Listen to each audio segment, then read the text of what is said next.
All right. Well, I think with that, we're going to hand it over to Judith. Good morning to everybody. My name is Judit Barroso, and I am the weed scientist at CBARC.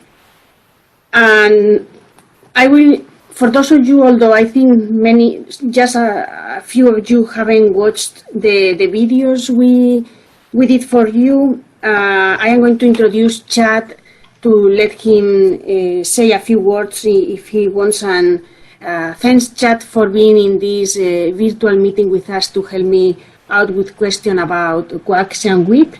But before starting with Chad, I would like to summarize the videos that I did on wheat management in case any of you haven't had the opportunity to watch them. So the first one was about creating wheat maps to reduce some inputs in the fields. The second one was about controlling weeds in fallow with residual herbicides as an alternative to glyphosate. And the third one was done by the postdoc in my program, Dr. Gina, that is also in this meeting with us in case he wants to add anything. He talked about ongoing research that we have on Russian thistle, where we are trying to understand the conditions that Russian thistle needs to germinate in the fields, in crop or in fallow.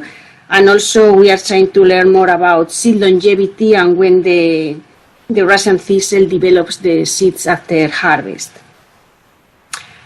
And like I said, I would like to introduce my collaborator, Chad Shelton from Albaugh, because even though we didn't do any video on our coaxium wheat trials, we've been collaborating with Albaugh for the last 4 years, and I really like to thank Chad for making the time to be with us this morning, like I said, to help out with potential questions on coaxium wheat due to the situation we have with downy brome becoming resistant to many group 2 herbicides.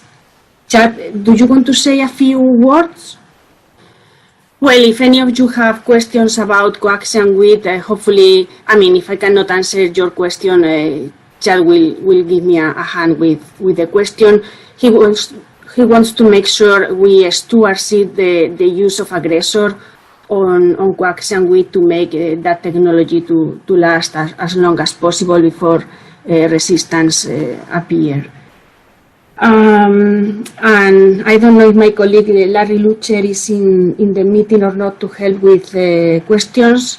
If he's in the audience, I just also want to thank him, and also my technician Jennifer Gurley, if she can give me a hand if I cannot answer questions about particular treatments in our trials. She will be there to help me as well. Do you have any questions for me?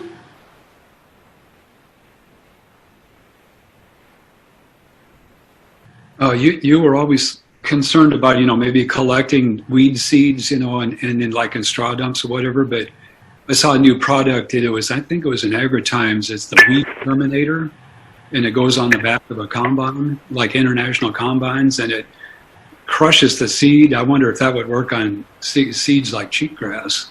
It's sort of a new product. It'd be interesting to follow up on that.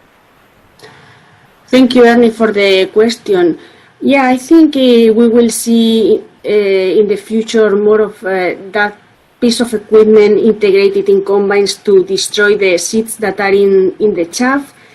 And it is true that it will destroy the cheatgrass seeds that are in the chaff. The main problem here is to know what is the percentage of seeds that we can put in the chaff. Unfortunately, my research on that line of work, I haven't seen that high percentage of seeds still retained on the plant at harvest. Like the Australian have been working with rigid ryegrass, and they found a high percentage of the seeds still on the plant at harvest. So they are getting really good results using those kind of integrated Harrington seed extractor that is to grind the wheat seeds in the chaff. And for me, the downy brome, the earliest, if the grower is early harvesting the crop, the seed retention is about 50%. So we will be able to control 50% of the seeds with that type of equipment if we can make all that 50% of the seeds go with the chaff. That'd be interesting. Yeah, cheatgrass is such a thin seed; it might be hard to crush, like in the international combine. But it'd be worth following up. Yeah, definitely, Ernie. Thank you for the question. I am really interested in learning more about those impact mills to grind the wheat seeds. And Judith, I am now on. They've now enabled my phone. So, thank you, Chad. I'd just like to, most importantly, thank Oregon State University and Judith and Jennifer for engaging over the last 4 years and helping develop the coaxium wheat production system. And I see this as a true collaborative effort, bringing a new tool to you as growers that'll help us address the development of group 2 resistance, not only in brome grass species, but also in jointed goat grass and even feral rye in different parts of the country. So when you hear Judith's presentation on the video that talks about resistance management and how important that tool, having tools is for the future of wheat production, it's something we should really, really take at heart. Resistance management is probably going to be one of the biggest challenges that we fight as producers in the Pacific Northwest going forward.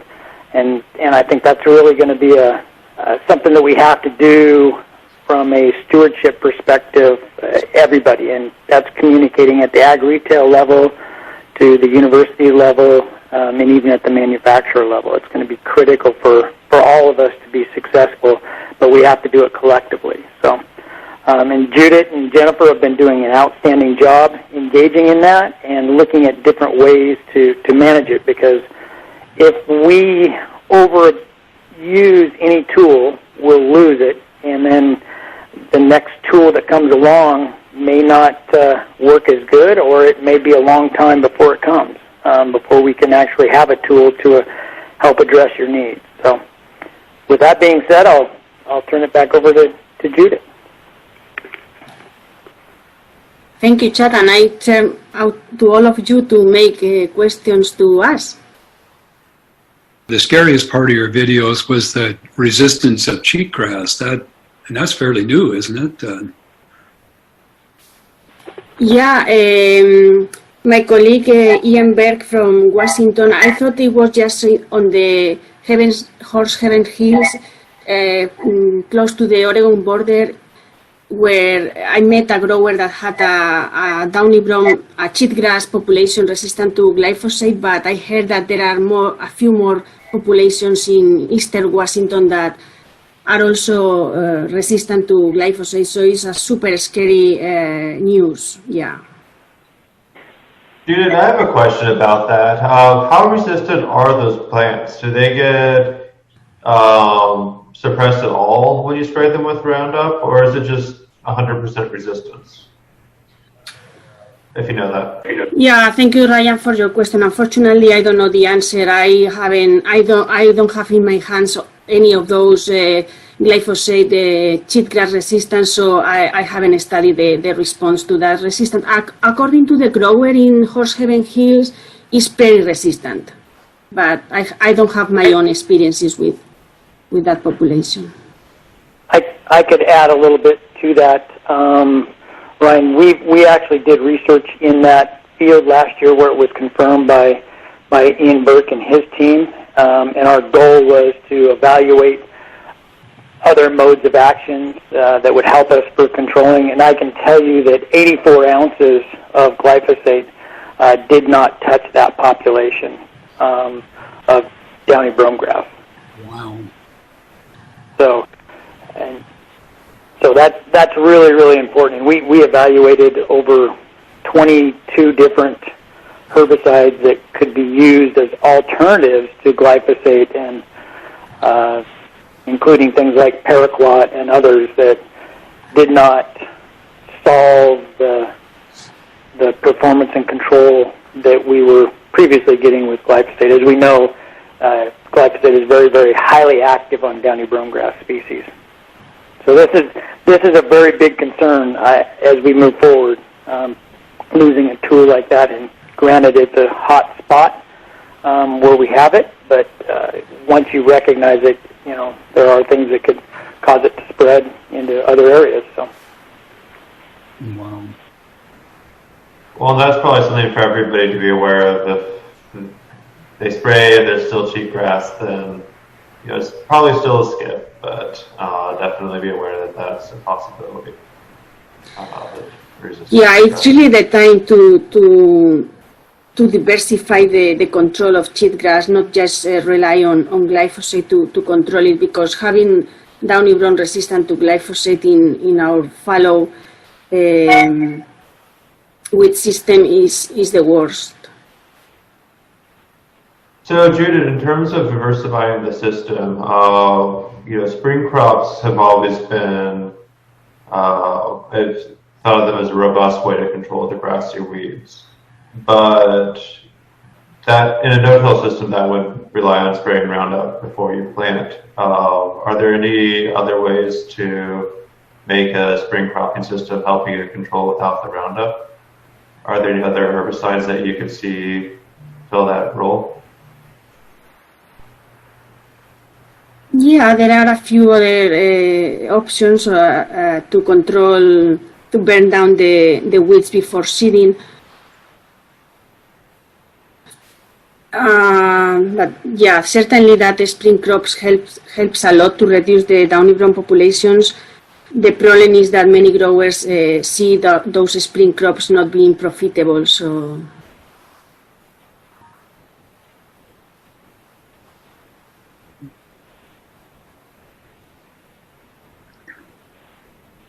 It is in your video there. You showed a couple of alternatives for kochia and Russian thistle. Do you know what the price point is on that chemistry? Is it comparable to other products, or maybe it's something you have to pay for because nothing else is killing them? Hi, Greg. Thank you for the question. Yeah, it's a really good question. The metribuzin is very much affordable, I think. Maybe it's a little bit more expensive than glyphosate, but it's very similar, I guess. A little bit more expensive, I believe. The other two options, unfortunately, they are more expensive than the other two options. For those of you who hasn't watched the videos, I was talking about Spartan Charge, that is sulfentrazone plus carfentrazone, and Fierce, that is, okay, I don't remember, is the pyroxasulfone. It has grass activity, and the one flumioxazine. So that Fierce is really expensive, but hopefully, if there are more demand, the price will decrease, and the Spartan Charge, I think the price is already decreasing. But yeah, you are right. Those two options are more expensive than glyphosate, but I think it will pay off not having cheatgrass resistant to glyphosate in your property. So, but yeah, I will need an economist to really answer that question. Thank you, Greg. I just want to point out that Arron Carter sent a message out to everyone in the chat. So I just want to take everyone's attention to that for a moment.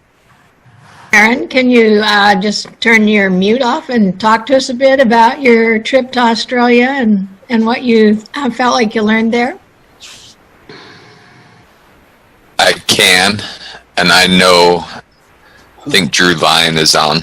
He was actually planning on going down and doing a sabbatical before all international travel got shut down.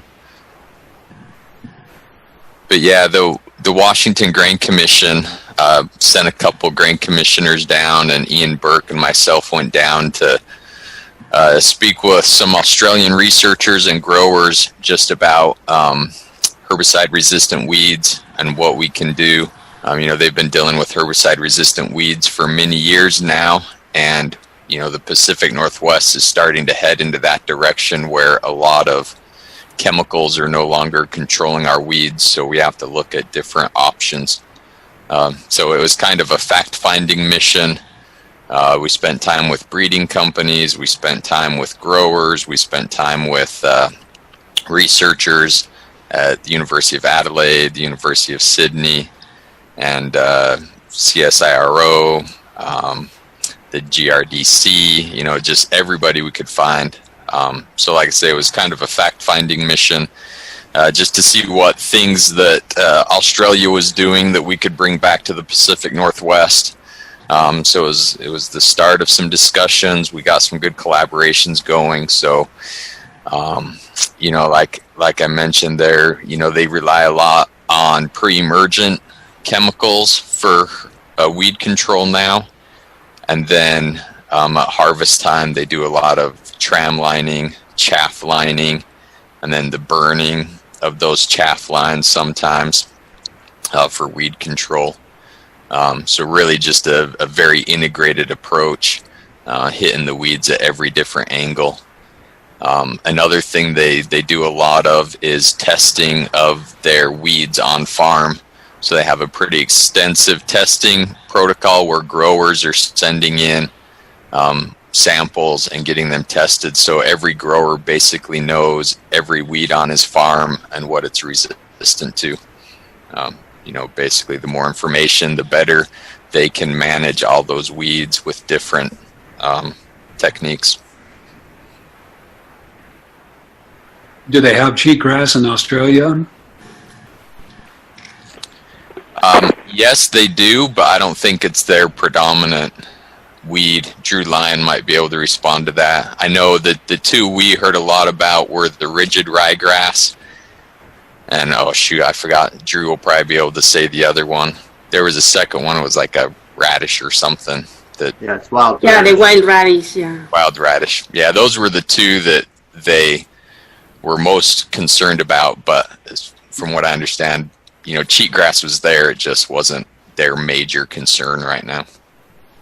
They do have a brome grass. I think it's more like ripgut brome than downy brome, but it's fairly prevalent. And they have a lot of wild oat.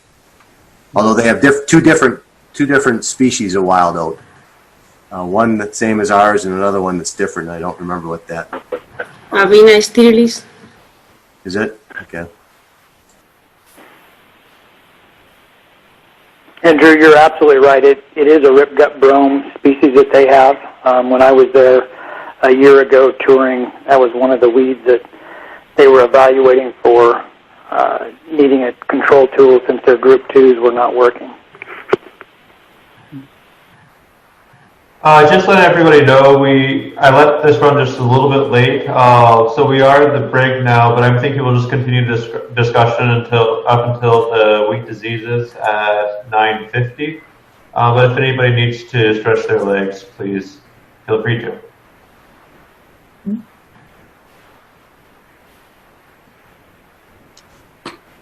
Well, I was in Australia almost 20 years ago now, and they were having these problems with herbicide resistance at that time, and I was in Western Australia. And so these problems aren't new to them, and their system, though, seems quite a bit different to me, in that they're more of a kind of a spring wheat system. And at the time, 20 years ago, they were doing a lot of direct seeding. So with all these herbicide problems they're having, with these most recent trips to Australia, I know Judit was there as well, are they still doing a lot of direct seeding, or have they moved away from that as they continue to try to address these herbicide-resistant weed problems? In the Western Australia, where I was learning about these harvest with seed control practices, they are mostly no-till growers. I have a quick question. In Australia, do they have a wheat fallow system like we do, or are they growing a crop every year? They do mostly annual cropping. The sun growers in the driest areas, they do fallow, but they normally do annual cropping, although their crops are shorter in cycle. They are not like our long winter crops. They don't call it a spring crops because they are something in the middle. They have them like 6 months in the ground.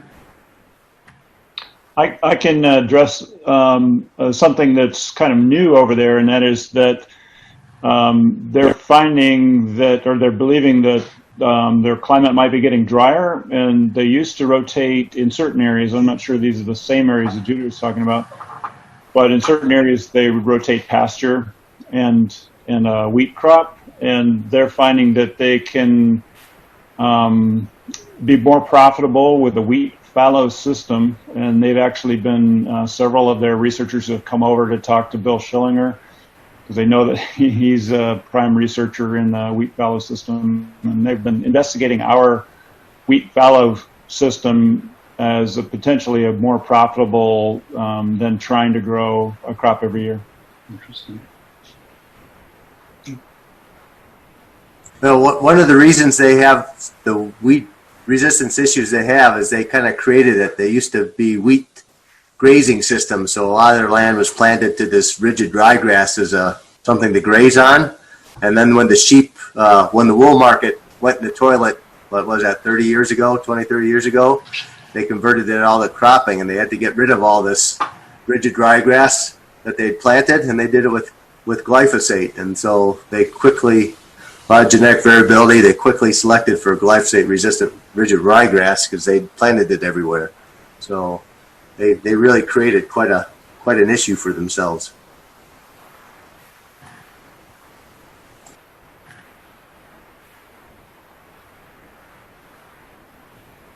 Well, and that sounds to me like a good reminder just that if we have weeds everywhere, there's more opportunities to build resistance, and as much as possible trying to keep things under control in the first place. One of the things they're really driving now is zero tolerance, or they really believe in getting the weed numbers really, really low, because if you only have a few weeds out there, the possibility of you selecting a resistant one through your herbicides is quite low. So they really strive to just get weed population as they can. They do everything they can to do that.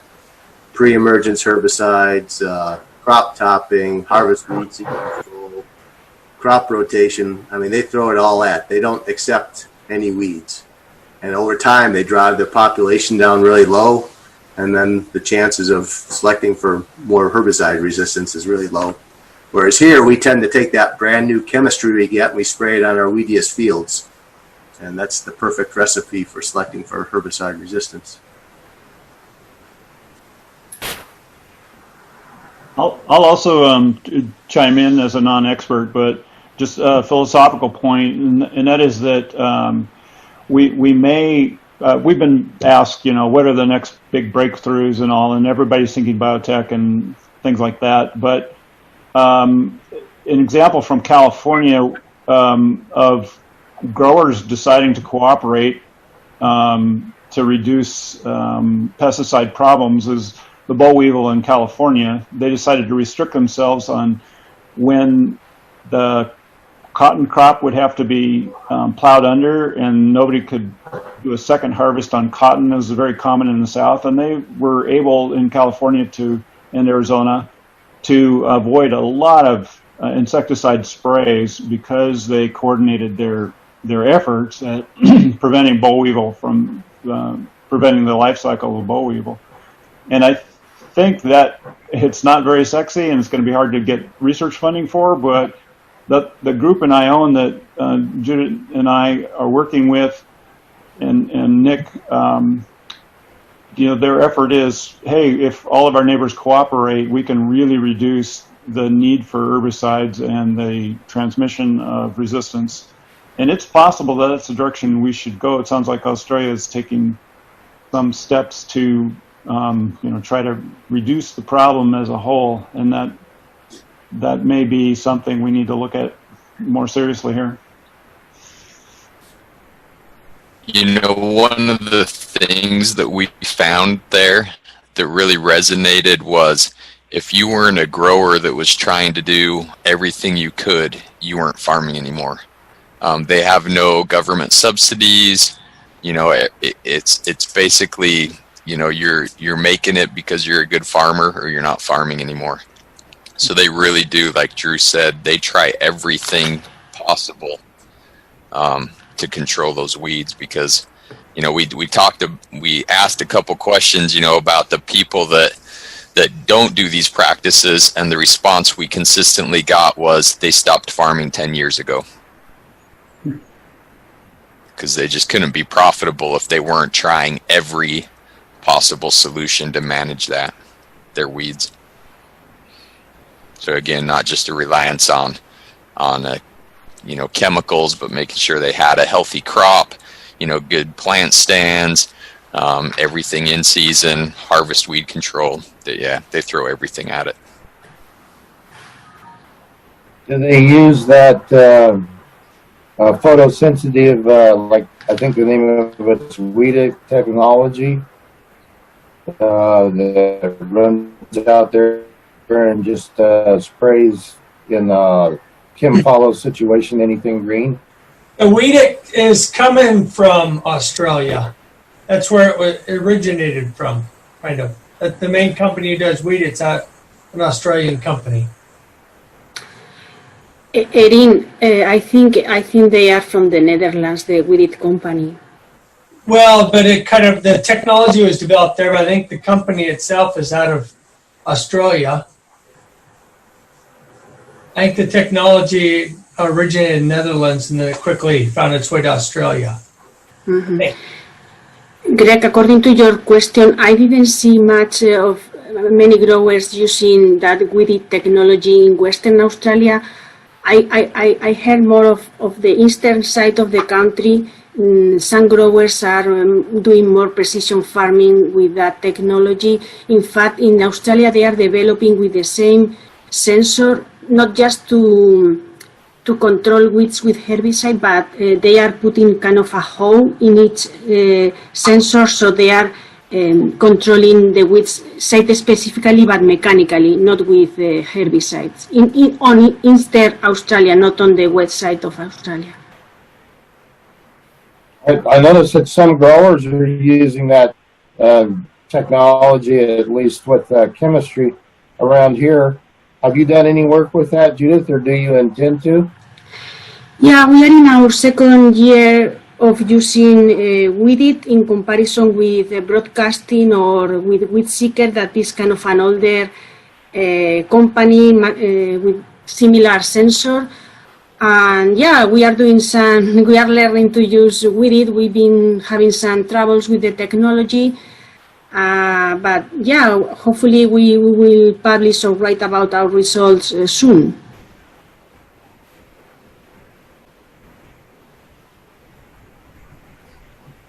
Definitely you save a lot of herbicide. Anything to save money.